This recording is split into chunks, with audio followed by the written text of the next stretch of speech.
पर आज से 67 साल पहले वो देश की पहली ऐसी घटना बनी जो लोकतंत्र के इतिहास में काले धब्बे के तौर पर याद किया जाता है।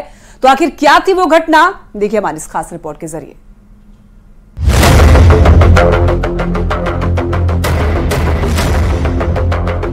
इतिहास को जानना हो तो उसके करीब जाना पड़ता है और इसीलिए पटना से बेगूसराय तक का सफर सिर्फ आपके लिए, उस इतिहास को जानने के लिए जो आज से 67 साल पहले घट चुकी है, लेकिन खंडहर के तौर पर आज भी मौजूद है। जी हाँ, कस्बाई सा दिख रहा ये इलाका, गांव की पीसीसी सड़क और सड़क के किनारे नीले रंग का ये बोर्ड जिस पर लिखा है रुचियाही।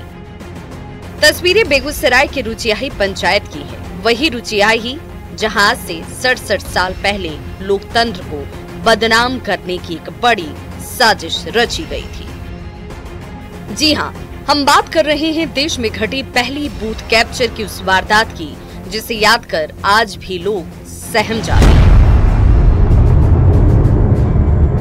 सड़क के किनारे दिख रहा ये विशाल पेड़ देश में घटी उस घटना का गवाह रहा है जिसे 1957 में हुए बिहार विधानसभा के चुनाव के दौरान तब के बाहुबलियों ने अंजाम दिया था।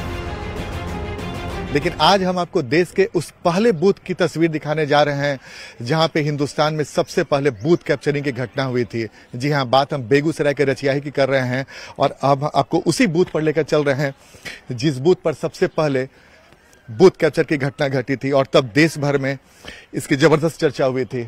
आज ये बूथ खंडहर में तब्दील हो चुका है। इस वक्त जो आप एक खंडहर नुमा मकान देख रहे हैं, एक समय यहाँ पे बूथ हुआ था 1957 में आम चुनाव में और इसी बूथ पर 3 गांव के लोगों को वोट डालने आना था।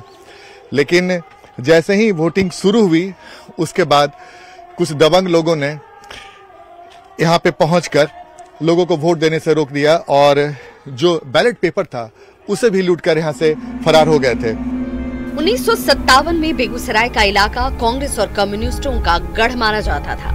तब वर्चस्व की सीधी लड़ाई होती थी। लोग बाहुबल के दम पर बूथ लूटकर विरोधियों को जबरन हराते थे।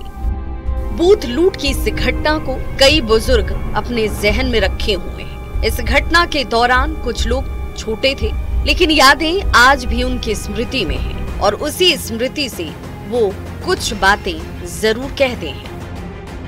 स्थानीय युवा अपने बुजुर्गों की जुबानी सुनी हुई घटना के बारे में चर्चा करते हैं, तो कुछ युवा ऐसी चर्चा पर मायूस भी हो जाते हैं। बैलगाड़ी से आ रहे थे, बस बूथ कर रहे हैं बोले, तो कुछ दिन घर से पूर्वी रहा है तो वो जैसे सरजू बाबू पार्टी कांग्रेस पार्टी उनको मार पीट के वहां से घुरा दिया, वोट गिराने को नहीं दिया। सर कुछ और था, अभी का जो एडवांस मतलब टेक्नोलॉजी का समय आ गया है, अभी का सर जो चुनाव होता है बिल्कुल एक पारदर्शी रूप से होता है। तो अभी जो चुनाव होता है उसमें उस दौर के बारे में तो हमें कुछ भी पता नहीं, क्योंकि उस समय तो मेरे पिताजी भी नहीं थे, मेरे दादाजी का दौर था, तो हमको क्या पता। लेकिन हम सुने हैं, जो चीज सुने हैं वो इतिहास की पहली घटना है कि यहाँ पे बूथ कैप्चरिंग हुआ है। लेकिन जब से हमको होश है, जब हम अपने होश के अनुसार बोलते हैं कि मेरे होश में आज तक मेरे गाँव में कभी भी वैसा सिचुएशन नहीं आया है और ना ही इलेक्शन में ऐसा कभी कोई समस्या उत्पन्न हुआ है। आप आए हैं उस रास्ते में, पहले मतलब बालू था पूरा, 1957 की बात है। हाँ, दियारा इलाका था, पूरा जंगल था।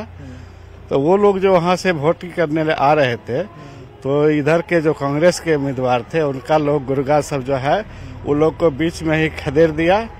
वो लोग डर से भाग गया, वोट नहीं गिराया और यहाँ आकर के टोटल वोट छाप लिया। मतलब आपने वो दौर के बारे में सुना है? हाँ, अपने बुजुर्गों से सुना है। आप क्या देखते हैं?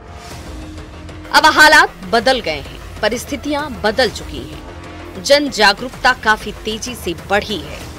इलेक्ट्रॉनिक वोटिंग मशीन के जरिए लोग बटन दबाकर अपने नेता को सीधे चुनते हैं। ना कहीं बाहुबल का डर है, ना कहीं दबंगई चलती है। अब तो बदली हुई परिस्थितियों में बूथ लूट की घटना की कल्पना तक कोई नहीं कर सकता है। न्यूज़ 18 के लिए बेगूसराय से आनंद अमृतराज की रिपोर्ट।